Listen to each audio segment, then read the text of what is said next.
Un paysage renferme juste la quantité de beauté visible que nous sommes prêts à apprécier. Quand on se promène à travers bois, le soleil qui pénètre par le fond et illumine le dais rouge des chênes qui de chaque côté se mêle au vert fluide des pins crée un somptueux tableau.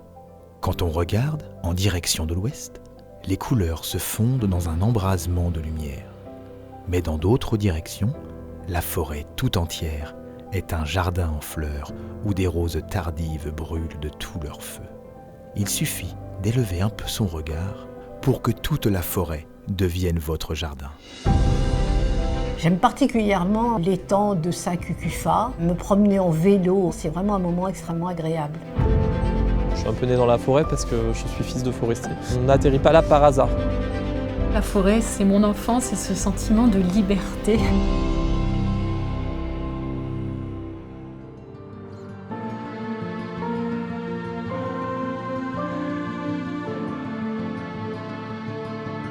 Les hommes, eux, de tout temps, ont eu des rapports avec la forêt, puisque la forêt, c'est des ressources pour les hommes.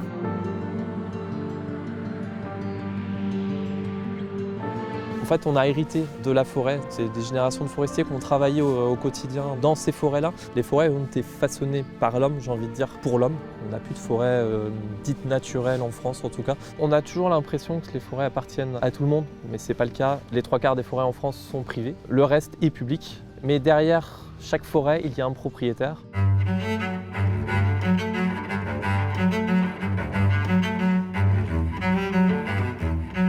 Ces forêts appartenaient au roi, au prince, aux seigneurs, mais également à des bourgeois de Paris qui cherchaient à obtenir une autonomie énergétique, dirait-on aujourd'hui. Le roi est le plus gros propriétaire de l'ouest parisien, puisque toutes ces forêts sont utilisées dans le prolongement des résidences royales, le Louvre, les Tuileries, Saint-Cloud.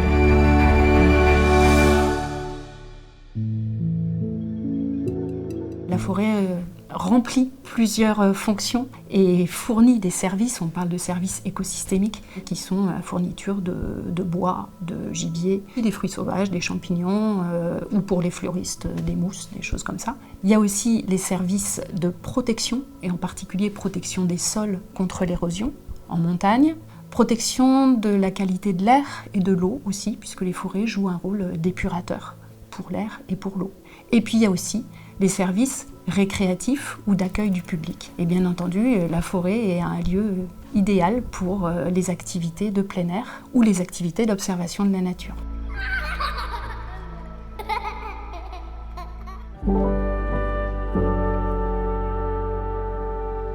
Le nom de la Malmaison nous interpelle. On pense tout de suite à un lieu malfamé. En fait, cela signifie tout simplement que c'est une grange, c'est-à-dire une fausse maison. Le nom de Joséphine Beauharnais est attaché à la forêt de la Malmaison parce qu'elle a aimé passionnément cette propriété qu'elle a constituée de toutes pièces. Donc Joséphine, entre 1799 et 1800, achète une de ces forêts, 200 hectares d'un seul tenant. Elle va construire ce fameux château de la Malmaison. Elle a la passion des voyages, d'où l'introduction dans le parc d'exotiques, essences qui seront parfois testées dans la forêt. Et c'est ainsi que nous sommes aujourd'hui les bénéficiaires de cette action, puisque nous pouvons nous promener dans la forêt de la Malmaison et admirer naturellement non seulement le château, mais également le parc et la forêt. L'étang de Saint-Cucufa est une création artificielle qui est due aux moines bénédictins à l'extrême fin du XIIe siècle, afin que leur monastère puisse être approvisionné en poissons d'eau douce. La forêt de Fos-Repose est le type même de la forêt de chasse. C'était un des lieux préférés de Louis XV. Et si on l'appelle Fos-Repose, c'est parce que cela renvoie à l'attitude d'un servité, essentiellement les cerfs ou les chevreuils, qui, petits futés, au cours de la chasse à courre, réussissaient à attirer les veneurs sur les traces d'un de leurs congénères. Et ils se planquaient pendant ce temps-là dans un buisson, en espérant par conséquent échapper à l'issue fatale.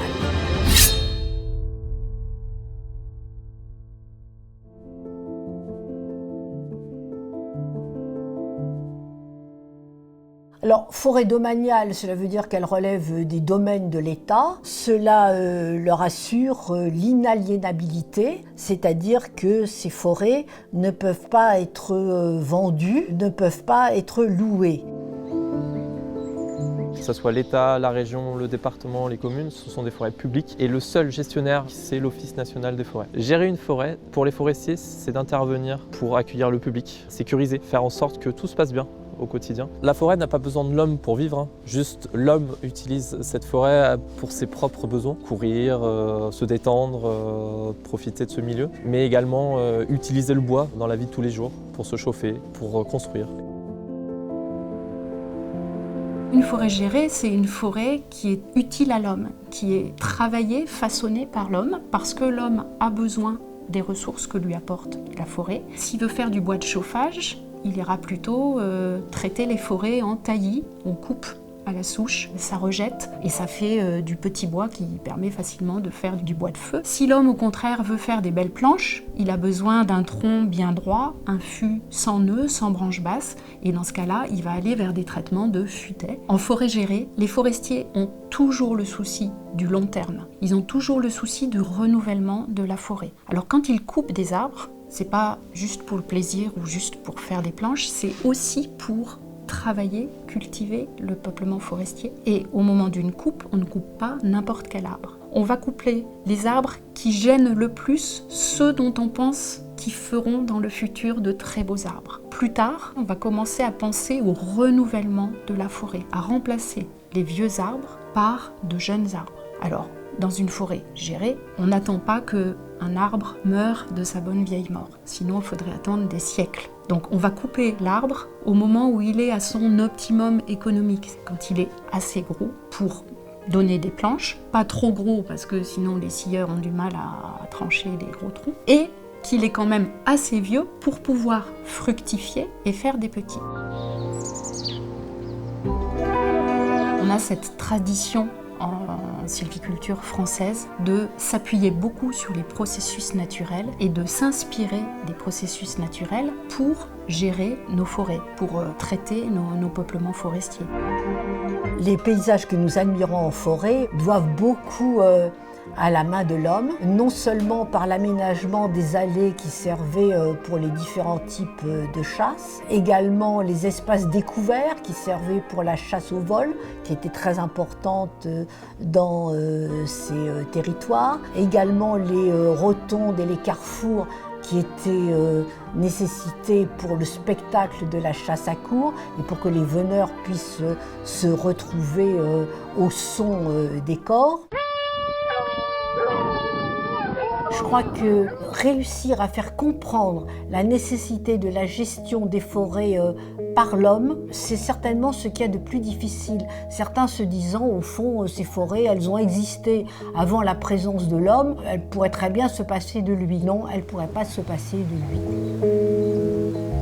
Il faut savoir que rien n'est fait au hasard dans la forêt. Il y a une explication à tout. On coupe un arbre, déjà pour faire de la place à son voisin. L'idée, c'est que le voisin puisse grossir, grandir. On coupe un arbre aussi pour alimenter la filière. On a tous besoin de bois dans la vie de tous les jours. On coupe un arbre également pour des questions de sécurité. On a des forêts qui sont très fréquentées, énormément de chemins. À proximité des chemins, on va marquer les arbres qui sont morts ou qui risquent de tomber, qui sont fragiles, pourriture par exemple au pied, qui risquent de tomber sur une personne. Donc ça, ces arbres, on les marque, ils seront coupés. Le problème, c'est que souvent, le public ne perçoit pas l'état réel des arbres. Il croit qu'un arbre est bien portant, alors qu'au prochain coup de vent, l'arbre peut tomber et nécessite donc une extraction préventive. De même, lorsque des peuplements sont malades, le public ne le perçoit pas et estime qu'il a devant lui une coupe blanche absolument scandaleuse, alors qu'on ne peut pas faire autrement que de couper.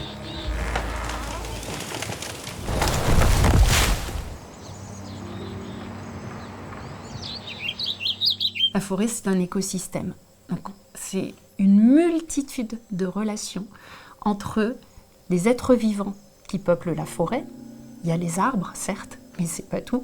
Il y a énormément d'autres formes de vie, depuis les oiseaux jusqu'aux bactéries dans le sol, en passant par les mousses, les lichens, les champignons, les mammifères, les plantes, et j'en passe. Quand l'homme intervient en forêt et qu'il a une pratique de coupe, par exemple, par cette pratique, il vient faire ce qu'on appelle une perturbation en écologie. Et à chaque perturbation, il y a une réaction de l'écosystème qui est le fait des relations entre espèces. On coupe un arbre, ça veut dire qu'il y a plus de lumière qui va arriver au sol. Et à ce moment-là, ça veut dire qu'au sol, des plantes vont pouvoir pousser plus haut.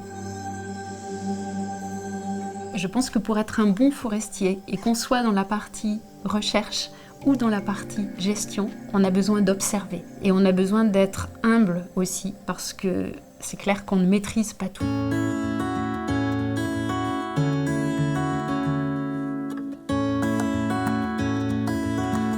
Les forêts d'aujourd'hui ont plusieurs fonctions, mais dans l'Île-de-France, où la densité de la population est très forte, où la demande des citadins est extrêmement puissante, la fonction d'accueil prime sur toutes les autres, c'est-à-dire aussi bien sur la protection des sites que sur la production de bois.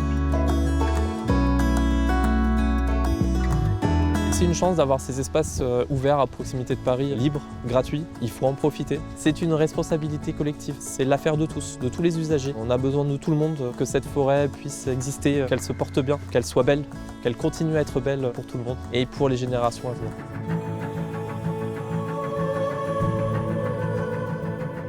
Au fil des ans, des études et des observations, on acquiert de plus en plus de connaissances sur les forêts. Et pourtant, on est loin de tout savoir. Je dirais que rien n'est jamais acquis, parce qu'en fait, l'environnement, il évolue aussi. Les forestiers sont soucieux des changements actuels, et en particulier des changements liés au climat.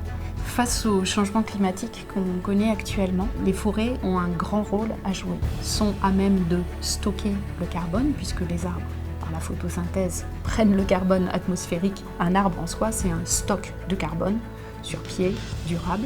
Les sols forestiers sont aussi un stock de carbone très important en forêt. Donc les forêts sont capables de stocker du carbone de manière active et de conserver un stock passif de carbone aussi.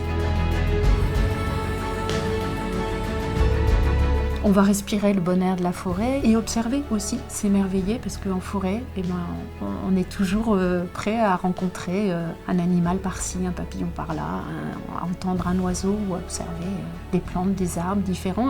Il faut savoir mettre les bonnes lunettes et il faut savoir parfois sortir la loupe de sa poche pour observer la diversité des espèces et des formes de vie. La diversité biologique, ça fait partie aussi de notre patrimoine culturel.